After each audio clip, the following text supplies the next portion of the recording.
এই হলো ১ নম্বর গুহার প্রবেশদ্বার। চলুন এবার পা বাড়াই।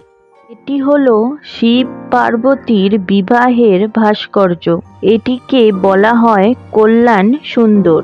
এখানে পার্বতী শিবের ডান দিকে অবস্থান করেছে। পুরাণ মতে পর্বতরাজ হিমালয়ের রাজপ্রাসাদে এই বিবাহ হয়েছিল।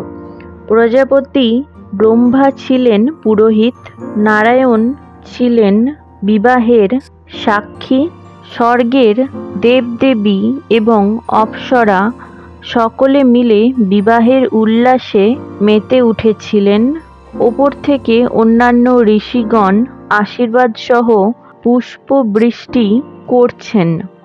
এখানে শিবের শান্ত এবং পার্বতীর লাজুক রূপ শিল্পী খোদাই করেছেন।